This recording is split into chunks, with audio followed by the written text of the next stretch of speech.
muliakan atas seluruh kehidupan kami. Ini doa kami Tuhan, di dalam nama Tuhan Yesus kami berdoa bersyukur. Haleluya. Amin. Shalom Bapak Ibu Saudara yang dikasihi Tuhan. Ya, bersyukur hari ini kita masih diberi kesempatan oleh Tuhan untuk beribadah walaupun secara online.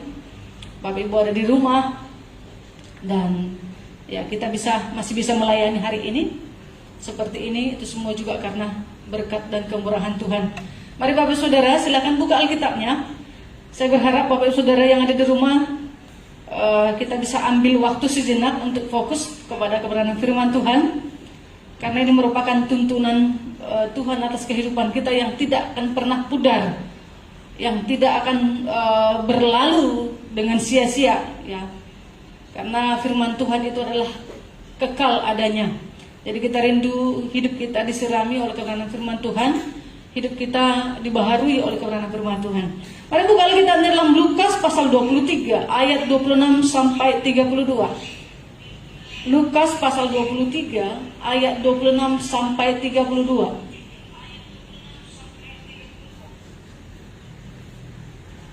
Ya, silakan Bapak Saudara dibuka. Ya, dan selanjutnya mari ikuti saya membaca kebenaran firman Tuhan, supaya kita ambil bagian dalam kebenaran firman-Nya.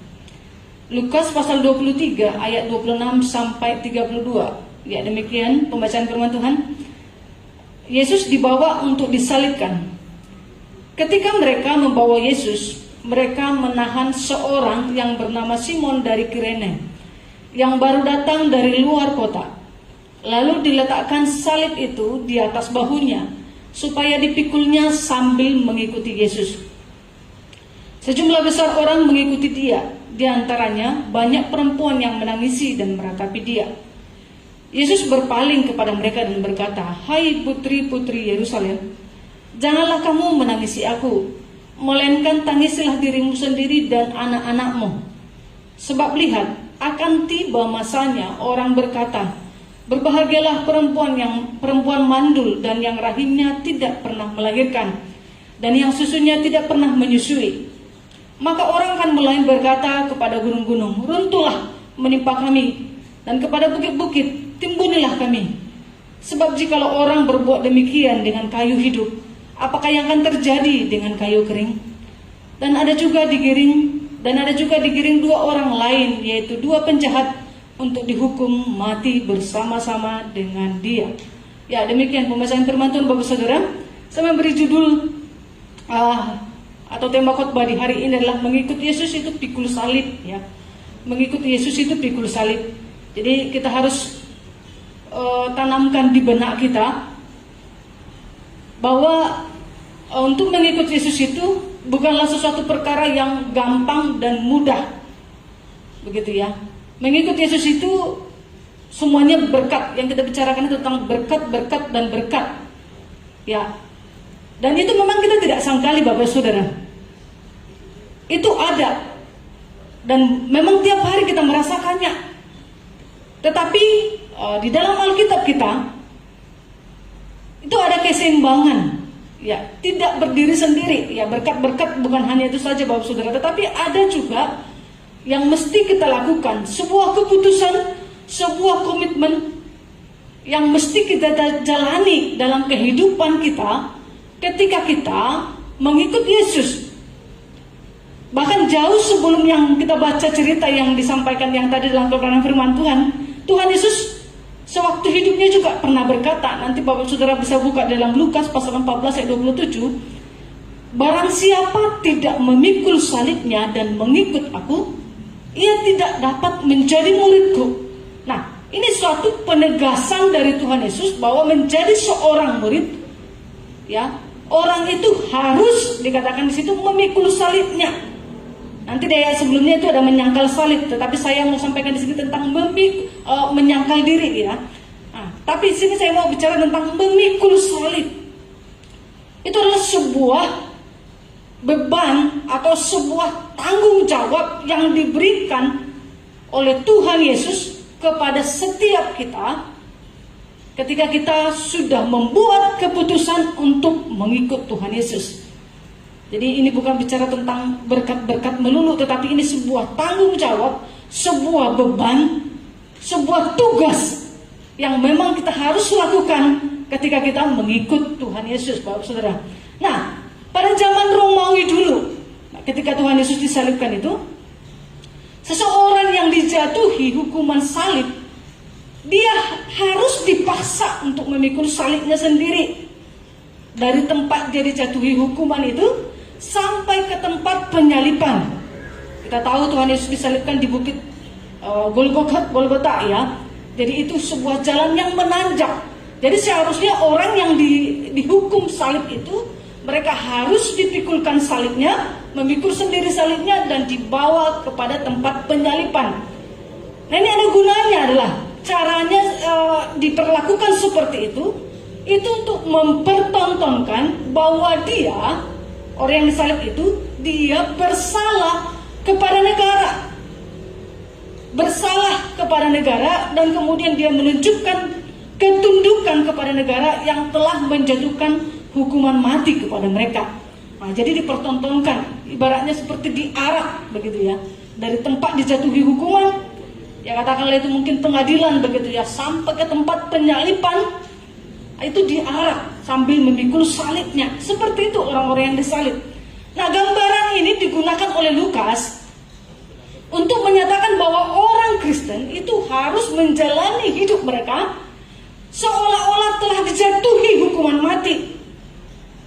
Orang Kristen dalam menjalani kehidupan mereka, mereka itu seolah-olah telah dijatuhi hukuman mati, yaitu mati terhadap nilai-nilai dunia yang tidak sesuai dengan kehendak Allah, dan kemudian dia menundukkan dirinya tunduk kepada nilai-nilai kerajaan Allah. Seperti itu. Jadi dia mati terhadap nilai-nilai dunia, tetapi kemudian dia tunduk terhadap nilai-nilai dari kerajaan Allah.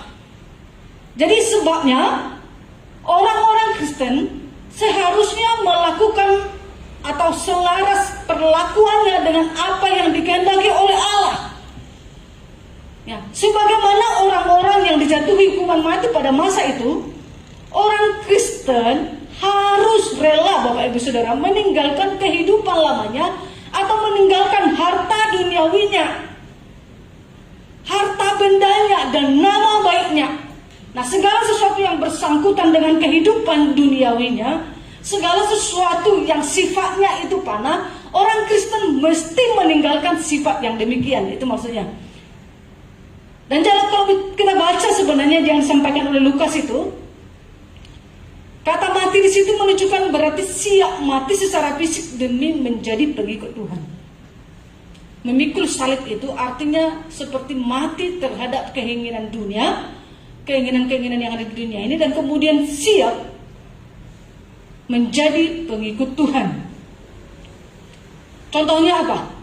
Orang-orang Kristen tidak punya ambisi lagi untuk mendapatkan kekayaan dan nama besar demi kepentingannya sendiri. Itu namanya mengikut Tuhan Yesus, memikul salib. Orang-orang Kristen tidak punya ambisi, tidak punya keinginan yang boleh dikatakan tinggi begitu ya, untuk mendapatkan kekayaan dan nama besar demi kepentingannya sendiri.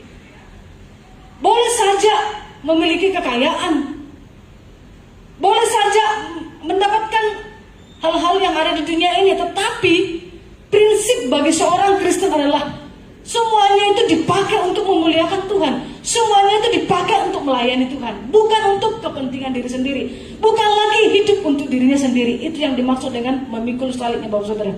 Nah, Lukas menuliskan bahwa menyangkal diri dan memikul salib ini sebenarnya adalah dilakukan setiap hari. Karena dengan cara itulah seseorang Kristen bisa menyebarkan berita tentang keselamatan yang dikerjakan oleh Tuhan Yesus itu, sehingga berita itu bisa menyebar ke dalam dunia. Nah, menarik sekali dalam cerita yang kita baca tadi, Bapak Saudara,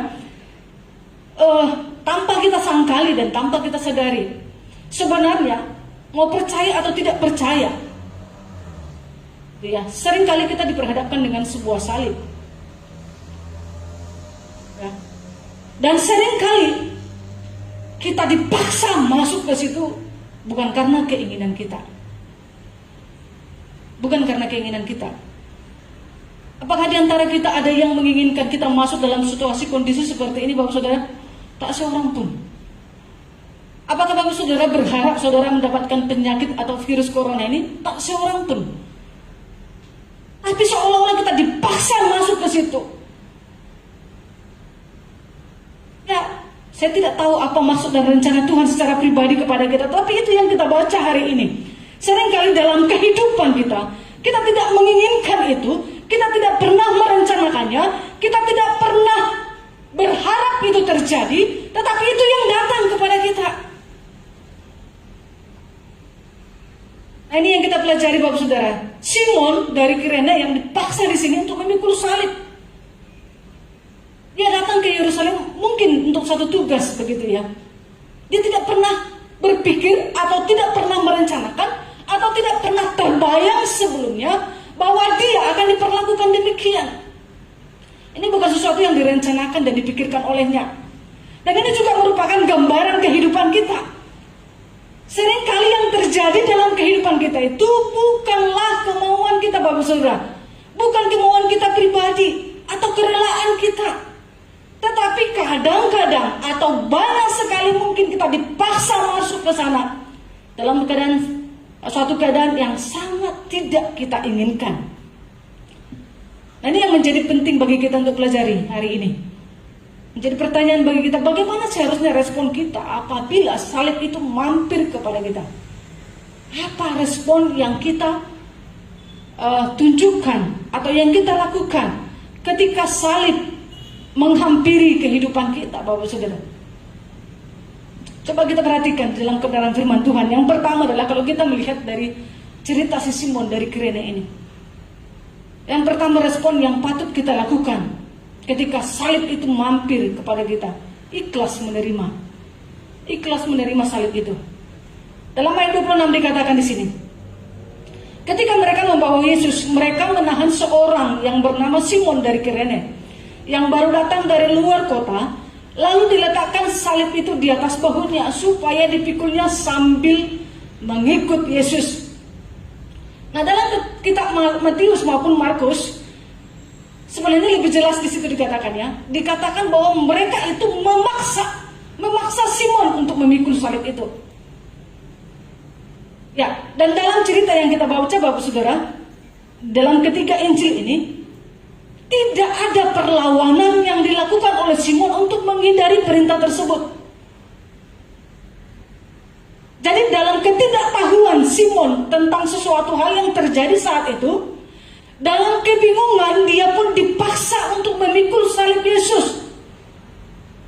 Nah, kita lihat di sini bahwa Simon lebih kepada pasrah dan menerima keadaan tersebut walaupun mungkin terpaksa. Barangkali dia datang dari kota untuk suatu tugas tertentu, atau bisa jadi dia datang dari kota itu untuk menghadiri perayaan Paskah yang akan terjadi setelah ini. Ya, atau mungkin ada tugas yang lain yang akan dikerjakan oleh Simon dari kota itu masuk ke Yerusalem. Nah, sesuatu yang jauh dari yang direncanakan, tidak terduga, tidak mau tahu tetapi ikut terlibat, walaupun itu dikatakan terpaksa. Bisa saja sebenarnya saat itu Simon mengerjakan dengan terpaksa apa yang diperbuat kepadanya, bisa saja, Bapak Saudara. Namun sesuatu mengubah Simon yang tadinya sesuatu yang dikerjakannya terpaksa, mungkin di hatinya dia menolak di awal, tetapi yang terjadi kemudian adalah dia merasakan penderitaan Yesus yang bahkan mengubah seluruh kehidupannya, dan bahkan tujuan kehidupannya pun diubahkan, Bapak Saudara. Kalau kita melihat Simon ini, sebenarnya dia punya banyak alasan untuk menolak ketika dia dipaksa. Bisa aja dia kabur, bisa aja dia lari, atau mungkin dia bisa menunjuk orang lain. Itu saja, dia kan badannya lebih besar. Bisa saja. Ada banyak alasan-alasan yang dipakai seseorang untuk menolak suatu pekerjaan. Tetapi tidak, Bapak Saudara. Walaupun dia memang sedikit terpaksa, jauh dari rencananya dia, mungkin ada tugas yang harus segera dikerjakannya, tetapi dia pun masuk di dalam peristiwa yang terjadi itu. Nah, kita melihat bahwa Simon setelah mengerjakan tugas yang dimulai dengan terpaksa itu, dia menyadari arti pengorbanan Kristus itu. Saya yakin dia bisa pulang ke rumah dengan perasaan senang, perasaan sukacita yang dimilikinya setelah memikul salib itu meluap dan membawa pulang kepada keluarganya, Bapak Saudara. Ya pasti sukacita sekali. Nah, itu sebabnya si Markus mencatat seperti ini. Lebih jelas Markus mencatat dalam Markus pasal 15 ayat 21. Dia katakan begini, pada waktu itu lewat seorang yang bernama Simon, orang Kirene. Lalu disebutkan siapa itu? Ayah Alexander dan Rufus yang baru pulang dari luar kota, dan orang itu mereka paksa untuk memikul salib Yesus. Nah, ini catatan daripada Markus. Dia menyebutkan bahwa si Simon itu adalah ayah Alexander dan Rufus. Saudara bisa perhatikan, Simon yang tadinya bukan siapa-siapa. Simon adalah hanya seorang yang lewat. Simon adalah yang tidak terkenal sama sekali. Ya walaupun waktu itu namanya Simon itu banyak begitu ya, sehingga sangat terkenal barangkali. Tetapi Simon disebutkan di sini identitasnya orang Kirene. Ya, tidak terkenal sebelumnya, tetapi kemudian di Alkitab kita dia dicatat, dan bukan dia saja yang dicatat, anak-anaknya pun dicatat. Jadi dapat dipastikan ketika Simon terpaksa memikul salib itu, lalu kemudian ketika dia dalam mengerjakan tugas panggilan itu memikul salib Yesus, dia merasakan sukacita yang luar biasa. Dia mengalami Tuhan secara pribadi. Ketika dia bersama dengan Tuhan Yesus itu, dia pulang membawa sukacita itu. Keluarganya pun mengalami sukacita yang sama. Ikhlas menerima salib itu, Bapak Saudara. Tidak menolak. Ya walaupun dia awalnya terpaksa. Ini kenapa begitu ya? Itu yang terjadi. Ya dia bukan siapa-siapa tadinya, tetapi sejarah mencatat. Saudara, kalau masuk udah sejarah seperti ini, itu berarti pribadi yang sangat penting. Bukankah tujuan utama kita yang paling utama dalam kehidupan ini, Bapak Saudara, nama saudara tercatat dalam kitab kehidupan? Amin. Itu paling penting. Untuk apa kita hidup lama di dunia? Buat ini dan itu segala macam, tapi nama kita tidak tercatat dalam kitab kehidupan. Semuanya menjadi sia-sia. Jadi saya mau berkata bahwa Simon ini dan keluarganya dicatat dalam firman Tuhan, berarti ada sesuatu yang luar biasa yang Tuhan mau tunjukkan dari Simon kepada kita. Dia memikul salib Tuhan Yesus itu, di situ dia mengalami Tuhan Yesus, di situ dia merasakan pengorbanan Tuhan Yesus, dan itu mengubahkan seluruh kehidupannya. Dan bukan kehidupan Simon saja yang diubah, keluarganya pun diubah oleh Tuhan. Ya. Kita lihat catatan Rasul Paulus juga sama. Dalam Roma pasal 16 ayat 13, Rasul Paulus juga mencatat. Dikatakan begini, Roma 16 ayat 13. Salam kepada Rufus. Tadi ya disebutkan sama si Markus, Rufus itu siapa? Anaknya Simon. Salam kepada Rufus, orang pilihan dalam Tuhan. Dan salam kepada ibunya, yang bagiku juga adalah ibu. Rasul Paulus berapa tahun kemudian juga mencatat betapa orang ini melayani Tuhan dengan luar biasa. Satu keluarga dipakai oleh Tuhan untuk melayani. Karena apa? Simon terlibat dalam pekerjaan Tuhan. Simon memikul salib Tuhan Yesus. Dia mengalami Tuhan secara pribadi, dan kemudian dia membawa pulang sukacita itu, pengalaman itu kepada keluarganya, dan keluarganya mengalami perubahan. Ya, keluarganya mengalami perubahan di mana mereka mengenal Yesus dan mengalami Yesus secara pribadi. Jadi tidak selamanya Bapak Saudara sesuatu yang terpaksa yang terjadi kepada kita itu berakibat buruk. Kalaupun saudara mungkin kena kepada virus ini, tidak selamanya itu saudara akan sudah habislah cerita. Tidak, Bapak Saudara. Sesuatu akan terjadi kepada Bapak Saudara kalau Bapak Ibu Saudara meresponi itu dengan ikhlas menerima. Karena dengan kejadian itu Bapak Saudara lebih lagi mengalami Tuhan Yesus secara pribadi. Tetapi kalau responnya negatif, kalau responnya tidak benar, maka itu juga akan menentukan hasil yang Bapak Saudara peroleh. Nah, semua yang terjadi dalam kehidupan kita, sekalipun itu buruk, bisa menjadi baik apabila kita meresponinya dengan baik. Itu yang terjadi kepada Simon. Maka saya katakan akan berbeda ceritanya apabila Simon waktu itu, ya, akan berbeda juga ceritanya kepada keluarganya apabila dia berusaha untuk menghindar atau lari dari sesuatu yang dipaksakan kepadanya. Nah, yang paling penting adalah di sini adalah respon kita apabila kita menerima salib yang ditimpakan kepada kita. Apakah kita bisa ikhlas menerima semua itu?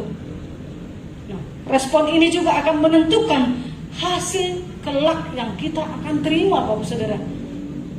Nah, seperti Simon, seharusnya juga orang Kristen demikian.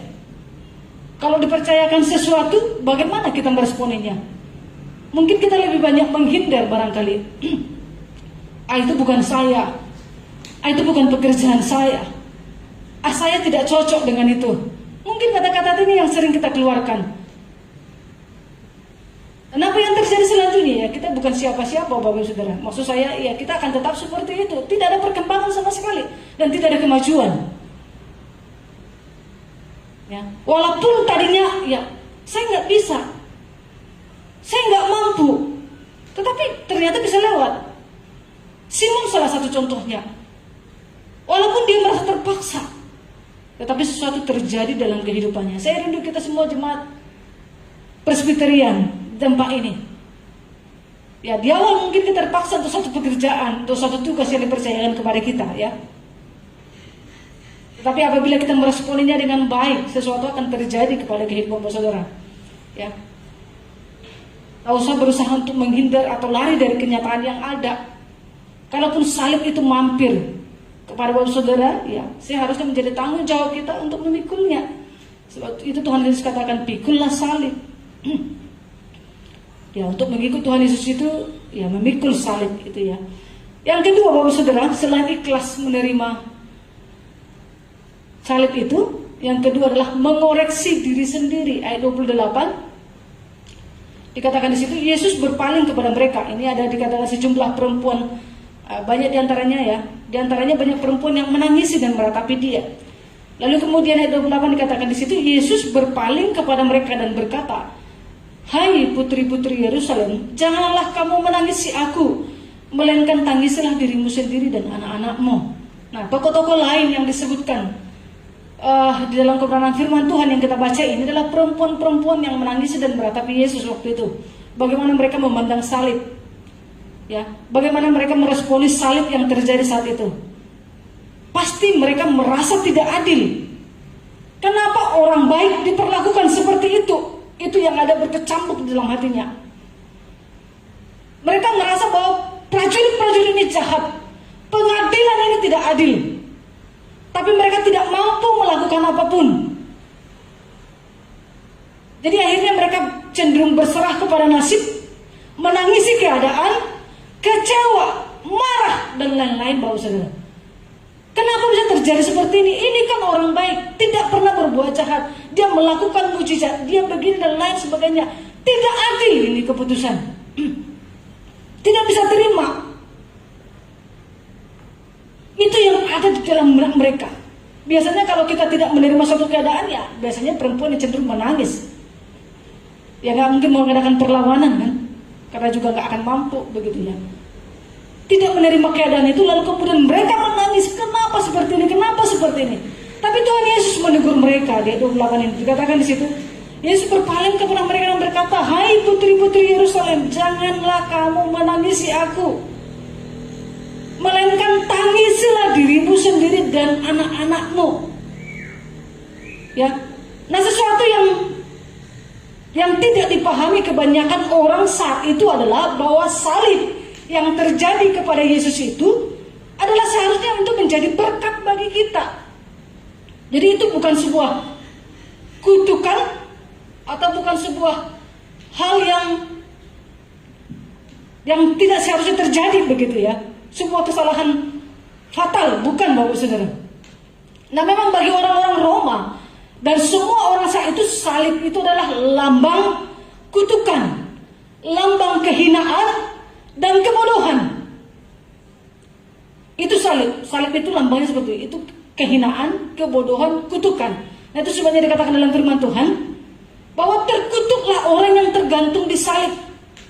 Jadi ketika ada orang di salib, setiap orang yang lewat di depan salib itu, mereka semua meludah ke tanah. Mampus loh, kira-kira begitu ya. Semuanya meludah, semua mengutuk. Ya.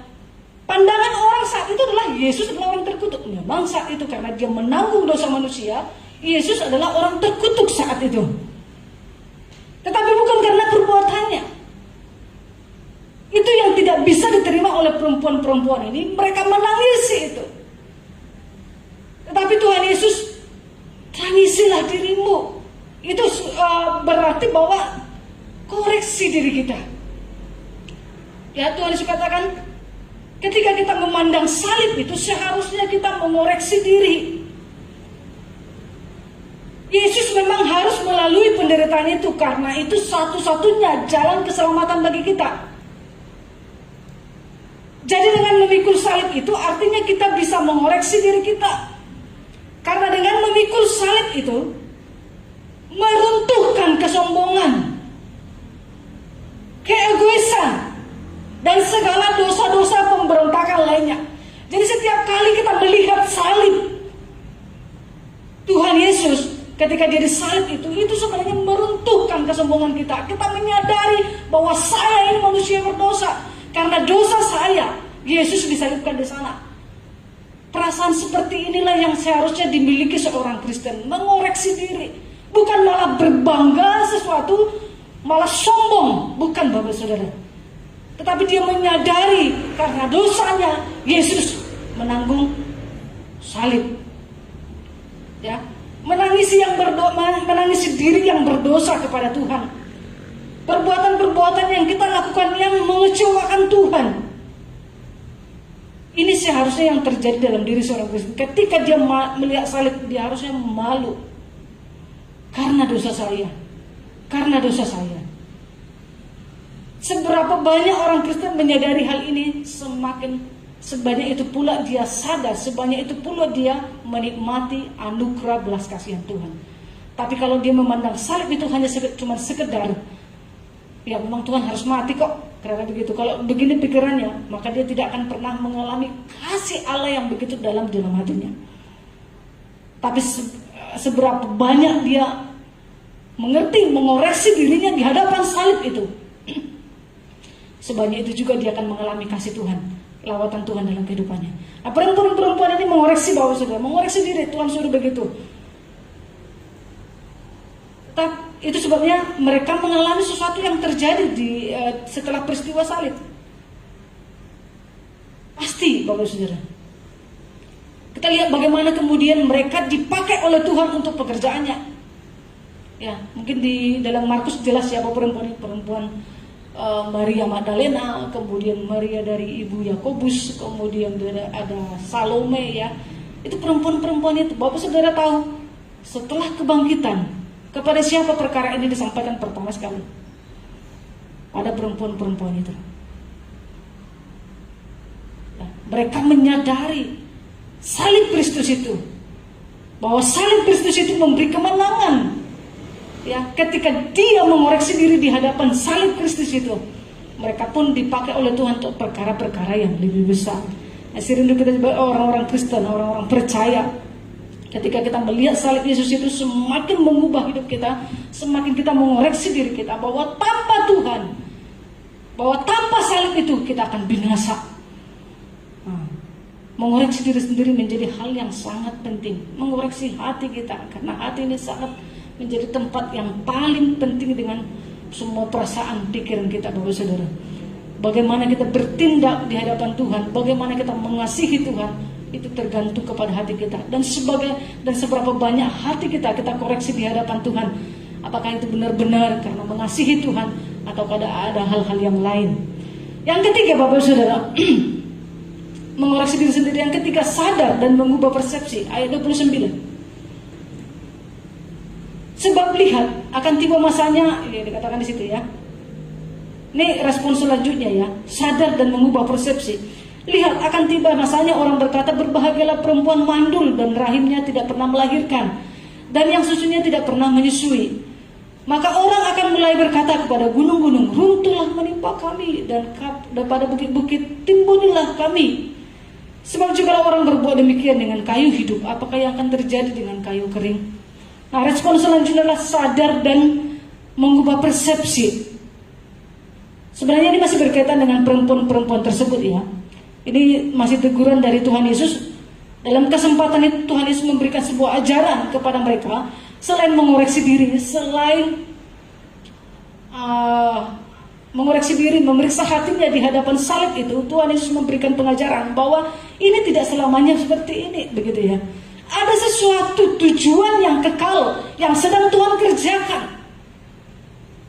Ayo dikatakan di situ ya. Akan tiba masanya dia berbicara tentang bukan hanya ini saja yang kalian lihat sekarang ini, lalu kemudian semua akan berakhir. Tidak, ini ada tujuannya, suatu saat akan terjadi seperti ini, Bapak Saudara. Ini yang Tuhan Yesus katakan. Dia berbicara tentang masa depan pada saat penghakiman. Ini sebenarnya nubuatan yang disampaikan oleh Tuhan Yesus bahwa suatu saat akan terjadi kelak.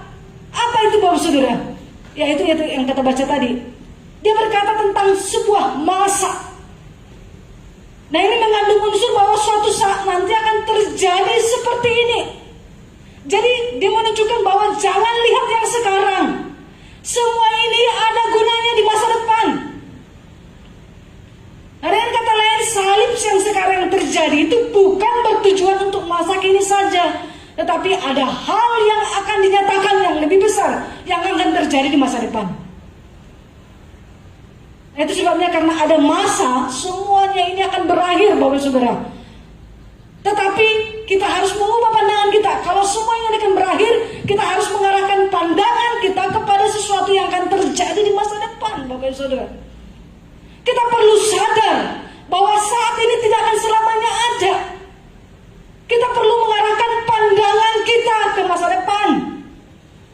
Dan itu sebabnya kita perlu mengubah cara pandang kita atau persepsi kita tentang sesuatu. Jangan sampai masa itu tiba, kita tidak siap. Itu sebabnya Tuhan Yesus berkata, betapa mengerikannya saat itu. Gambaran yang dipakai apa, Bapak Saudara? Berbahagia orang yang tidak mempunyai anak, katanya. Semua orang merindukan anak kalau dalam pernikahan, saya yakin. Tapi gambaran yang Tuhan pakai di sini, berbahagia apabila tidak punya anak, karena suatu saat itu mengerikan sekali. Artinya dia tidak perlu direpotkan dengan berpikir anakku bagaimana. Ya, keadaan sekarang virus ini cukup mengkhawatirkan bagi orang tua. Sebabnya orang tua tidak mau anaknya masuk sekolah. Walaupun misalnya sudah ada program harus tatap muka begitu ya, tapi banyak orang tua tidak mau menerima itu. Karena apa? Takut anaknya terancam, takut anaknya kena virus. Nah, itu gambaran yang disampaikan oleh Tuhan di sini. Jadi waktu itu orang-orang yang tidak punya anak justru bersuka. Untung aku gak punya anak, kira-kira begitu Bapak Saudara. Karena betapa sulitnya keadaan itu, betapa mengerikannya keadaan itu. Berbahagia orang yang mandul, Tuhan katakan demikian. Ini sebuah gambaran, bukan berarti ini diartikan secara literal seperti itu Bapak Saudara ya. Kalau bisa punya anak lah. Bukan artinya berbahagialah kamu yang tidak punya anak. Bukan itu maksud saya. Tetapi membandingkan waktu itu terjadi hal yang mengerikan ini, Tuhan Yesus katakan demikian. Betapa senangnya waktu itu orang yang tidak punya anak, karena dia tidak direpotkan dengan pikirannya, dia tidak direpotkan dengan kecemasan lainnya, Bapak Saudara. Ya. Betapa mengerikannya hari itu. Dan Tuhan katakan di sini juga ada nubuatannya. Ada keinginan untuk mati tapi nggak bisa. Ada keinginan untuk mati tapi nggak bisa. Itu sebabnya dikatakan, runtuhlah menimpa kami. Dia pergi ke gunung-gunung, runtuh menimpa kami. Hancur, menimpa saya. Tak bisa juga Bapak Saudara. Kemudian dia pergi ke bukit, dikatakan di situ, timbunilah kami. Jadi keinginan untuk mati pun sulit. Itu keadaan yang akan terjadi di masa depan. Keadaan yang akan terjadi di masa depan ketika antikris itu berkuasa. Jadi salib itu harusnya membuat kita sadar dan mengubah persepsi. Sesuatu ini akan sirna, Bapak Saudara. Suatu saat ini akan habis. Kita harus arahkan pandangan ke masa depan yang Tuhan janjikan di situ. Dan itu tidak akan terjadi kepada orang yang percaya kepada Tuhan Yesus. Ya. Lalu kemudian ada penghakiman kepada kayu kering atau ini bisa dikatakan, dan kalau misalnya apa yang diperlakukan kepada kayu hidup, ya saya memberi arti mungkin yang dimaksud kayu hidup. Kalau mereka sudah berbuat seperti itu kepada Yesus, ya bisa disebut sebagai kayu hidup. Sesuatu yang sangat penting, maksudnya gitu ya. Kalau kepada Tuhan Yesus saja mereka berlaku seperti itu, apalagi yang akan diperlakukan kepada mereka yang kayu kering, yang istilahnya nothing, gak ada apa-apa itu. Artinya orang itu pun akan segera dimusnahkan. Orang itu akan segera dihakimi. Orang itu akan segera mengalami pembalasan. Orang-orang fasik itu, orang-orang yang melakukan perbuatan demikian. Kira-kira begitu Bapak Saudara. Jadi penghakiman yang disampaikan oleh Tuhan Yesus, dia bicara tentang hari depan, dia bicara tentang masa depan, dia bicara tentang sesuatu yang terjadi kelak kemudian. Kamu harus arahkan pandangannya ke sana. Jangan cuma berpikir tentang hari saat ini, jangan cuma berpikir tentang kehidupanmu di dunia saat ini. Bukan. Sadarlah, semua ini akan berlalu suatu saat.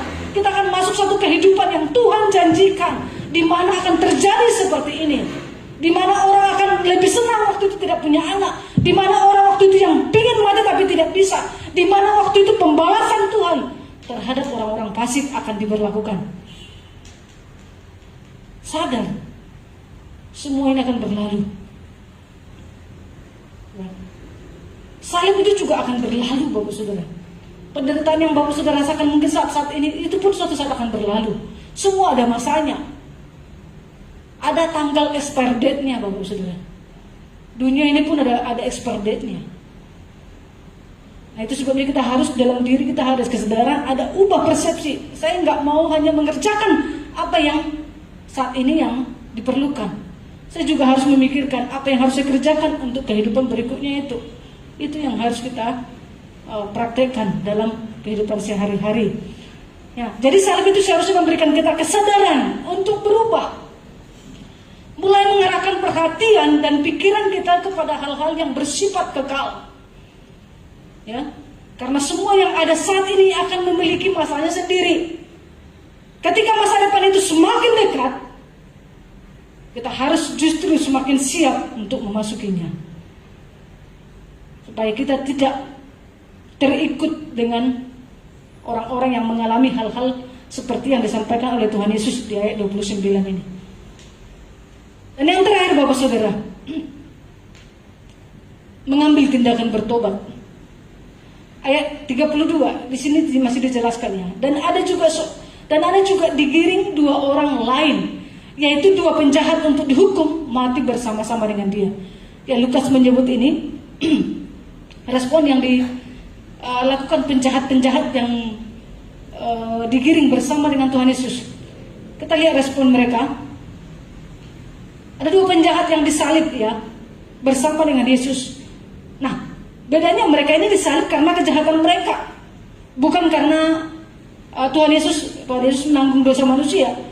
Bukan karena kejahatannya, bukan karena perbuatannya, tetapi perbuatan manusia. Tetapi dua orang yang disalib ini adalah dihukum seperti itu karena kejahatan mereka. Dan biasanya kalau orang menerima hukuman salib itu bukan kejahatan-kejahatan biasa, Bapak Saudara. Itu kejahatan-kejahatan yang maksimal. Ya, itu mungkin kalau sekarang itu eksekusi mati begitu ya. Ya, eksekusi mati. Ya, cara eksekusi matinya dulu di Roma itu ya dengan cara disalib. Karena cuma digantung 1 hari. Kalau nggak mati-mati ya dipatahkan kakinya begitu ya. Itu yang terjadi kepada dua penjahat itu, dipatahkan kakinya supaya mati. Gitu ya. Kalau belum mati juga disalib, ya dipatahkan kakinya sehingga mati begitu. Memang eksekusi mati itu. Ya. Ya mungkin bukan seperti eksekusi mati sekarang. Kalau eksekusi mati sekarang kan ya mungkin ditembak ya. Atau mungkin supaya lebih manusiawi disuntik obat atau apa, saya kurang mengerti. Ya, tapi dulu itu mengerikan karena kejahatan yang begitu maksimal, pemberontakan, pembunuhan, kejahatan-kejahatan yang paling sadis. Hukumannya itu adalah disalib. Nah, itu yang terjadi kepada dua orang penjahat yang digiring bersama dengan Tuhan Yesus itu. Nah, yang menarik adalah dua penjahat itu mereka memiliki pandangan yang berbeda. Walaupun mereka sama-sama jahat, tetapi mereka punya pandangan dan pilihan yang berbeda. Respon mereka terhadap salib itu pun berbeda, Bapak Saudara. Seorang dari mereka tanpa malu berkata, ayat 39 di situ ya. Seorang dari penjahat yang digantung itu menghujat dia. Katanya, bukankah engkau adalah Kristus? Selamatkanlah dirimu dan kami. Dari sini kita bisa menilai, kita bisa melihat orang ini masih merasa dirinya benar dan layak diselamatkan. Bahkan dia menguji dan mencoba Yesus. Responnya begitu sombong, seolah-olah menganggap Yesus itu pelayannya yang harus memenuhi kebutuhannya. Selamatkanlah dirimu dan kami. Katanya kamu Kristus, katanya kamu anak Allah. Kalau gitu selamatkan kami dengan dirimu. Ini adalah sebuah respon yang begitu sombong dan pongah. Tanpa malu dia berkata seperti itu. Nah, seringkali juga barangkali kita orang Kristen seperti itu, bertindak seperti itu terhadap Kristus, terhadap Tuhan. Ketika kita berhadapan salib, berhadapan dengan salib atau penderitaan yang menimpa kita, kita merasa berhak menuntut Tuhan. Karena kita merasa benar. Saya nggak buat sesuatu. Saya nggak berdosa. Saya biasa-biasa saja hidup. Tapi kenapa ini menimpa saya? Dan kemudian kita menuntut Tuhan harus memenuhi segala keinginan kita. Katanya kamu Tuhan, sembuhkan dong kami. Katanya kamu Tuhan, lakukan ini kepada kami. Ini sebuah tuntutan yang diberikan oleh orang yang tidak tahu malu, Bapak Saudara. Itu yang dilakukan oleh penjahat itu. Tetapi sangat berbeda dengan penjahat, seorang penjahat lainnya. Di ayat 40 dikatakan begini. Tapi yang seorang menegur dia, menegur tadi perkataan penjahat temannya itu, katanya, tidakkah engkau takut? Juga tidak kepada Allah. Sedang engkau menerima hukuman yang sama. Kita memang selayaknya dihukum. Nah, ini dia sadar selama dia disalib bersama dengan Tuhan Yesus, dia merasakan, dia melihat secara kasat mata apa yang terjadi kepada Yesus ya.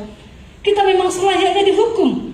Sebab kita menerima balasan yang setimpal dengan perbuatan kita. Tetapi orang ini tidak berbuat sesuatu yang salah. Ini sebuah kesadaran yang begitu dalam-dalam hatinya. Sebuah pengakuan rendah hati ketika dia menyaksikan Yesus menanggung salib itu, Bapak Saudara. Ini respon yang benar. Memang saya bersalah, saya berdosa, saya layak dihukum. Tidak seharusnya terjadi hal demikian kepada Yesus. Tapi Yesus menanggung dosa saya. Ini perasaan seperti ini. Perasaan rendah hati di hadapan Tuhan. Mengakui bahwa dirinya berdosa. Mengakui bahwa dia layak diperlakukan seperti itu. Pengakuan rendah hati yang dimilikinya menimbulkan imannya. Dia katakan di situ, Yesus, ingatlah akan aku apabila engkau datang sebagai Raja. Ini respon yang dialami oleh seorang penjahat lainnya. Sebuah kesadaran yang menghasilkan pertobatan, Bapak Saudara. Dia tahu dia salah. Dan kemudian dia membandingkan dirinya dengan orang benar atau Yesus yang menerima hukuman karena dosa manusia. Jadilah sebuah pengakuan yang dalam dari lubuk hatinya, menyadari dosa-dosanya dan mengambil tindakan bertobat. Dan dia pun mengakui bahwa Tuhan Yesus satu-satunya yang mampu menyelamatkannya dari dosa-dosanya. Tidak ada yang lain. Dia merasakan pengorbanan Kristus itu. Dia merasakan pancaran sinar dari Tuhan Yesus itu yang mengubahkan seluruh kehidupannya. Pertobatan yang benar adalah pertobatan seperti yang dilakukan oleh penjahat ini. Inilah pertobatan yang benar. Mengakui dirinya bersalah, mengakui dirinya tidak layak diselamatkan, dan dia tahu dia butuh Tuhan. Dia tahu dia butuh Tuhan.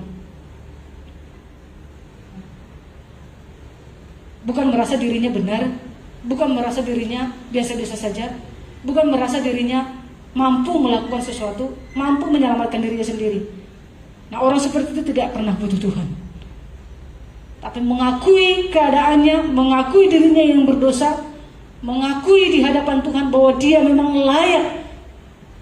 layak dihukum, dan dia mengakui bahwa dia butuh Tuhan. Kenapa yang terjadi Bapak Saudara? Kita lihat Tuhan pun akhirnya menerima dirinya masuk dalam Firdaus. Tuhan katakan, hari ini juga engkau bersama-sama dengan aku di dalam Firdaus. Nah, dari sini kita belajar Bapak Saudara, sebenarnya bukan masalah berapa lamanya seseorang percaya kepada Tuhan Yesus, bukan itu yang masalah. Itu tidak menjadi problem. Tetapi kesempatan untuk bertobat, kesempatan untuk menerima Tuhan Yesus itu adalah hal yang paling penting. Jangan menunggu satu saat untuk sungguh-sungguh berserah kepada Tuhan Yesus untuk mempercayai Yesus. Kita tidak tahu. Nah, kalau kesempatan hari ini ada, firman Tuhan katakan hari ini, jikalau itu perkenanan yang terjadi, terima. Ya, terjadi hari ini. Nah, itu sebabnya Bapak Saudara, salib yang terjadi kepada kita pun itu bisa menjadi sebuah panggilan pertobatan. Sebuah panggilan pertobatan. Kalau kita mengalami salib, itu sebuah panggilan pertobatan, panggilan untuk masuk dalam rencananya yang mulia. Tinggal bagaimana kita meresponinya. Apakah dengan sikap seorang penjahat yang tadi, yang dia layak menerima terbaik tanpa pertobatan, atau dengan sikap seorang yang meresponinya dengan rendah hati, mengakui kesalahan diri dan menerima Yesus dalam hidup kita untuk masuk dalam panggilannya. Salib itu adalah panggilan pertobatan. Kalaupun saudara mungkin dipercayakan, ya saya katakan dipercayakan lah begitu, atau dihampiri dengan salib, penderitaan atau apapun, bisa jadi itulah sebuah panggilan pertobatan untuk melihat pekerjaan Allah yang lebih besar dinyatakan dalam kehidupan Bapak Saudara. Tapi itu tergantung kepada respon dan pilihan kita. Tergantung pada respon dan pilihan kita. Apakah kita meresponi seperti seorang penjahat yang pertama atau meresponi seperti penjahat yang kedua. Tapi pilihan kita ini juga menentukan akhir kita bagaimana. Kalau dua orang penjahat itu ketika mereka tidak mati saat itu, lalu kemudian dipatahkan kakinya sampai mati, yang seorang bahagia. Bahagia kemana? Karena dia bersama-sama dengan Tuhan Yesus masuk Firdaus. Tetapi yang seorang kemana? Dia mengalami hukuman kekal itu, masuk ke neraka. Ada kesempatan sebenarnya untuk dia bertobat, hari itu mengakui. Tetapi tidak ada dicatat dalam Alkitab kita. Tapi saya yakin tidak ada. Karena kalau itu ada pasti dicatat. Karena itu berita penting yang untuk kita dengarkan. Ya. Jadi pilihan yang kita lakukan itu menentukan akhir kita bagaimana. Apakah kita akan selama-lamanya bersama dengan Tuhan atau selama-lamanya di luar Tuhan. Ini tergantung kita masing-masing Bapak Saudara, bagaimana kita meresponi salib yang terjadi kepada kita. Jangan sampai kita jauh dari Tuhan. Apa yang kita dapat pelajari Bapak Saudara, sekali lagi saya sampaikan, ketika salib menghampiri kita, ketika kita diperhadapkan dengan salib yang terjadi setiap hari barangkali dalam kehidupan kita, kita harus ikhlas menerima. Karena itu ada gunanya. Sesuatu akan terjadi yang kita rasakan justru akan meningkatkan kehidupan rohani kita. Kemudian yang kedua, mengoreksi diri. Kita koreksi diri kita, periksa hati kita, supaya hati kita ini menjadi hati yang benar-benar sadar di hadapan Tuhan. Dan yang ketiga, sadar dan mengubah persepsi bahwa semua ini suatu saat akan berakhir. Kita akan masuk suatu kehidupan yang Tuhan janjikan.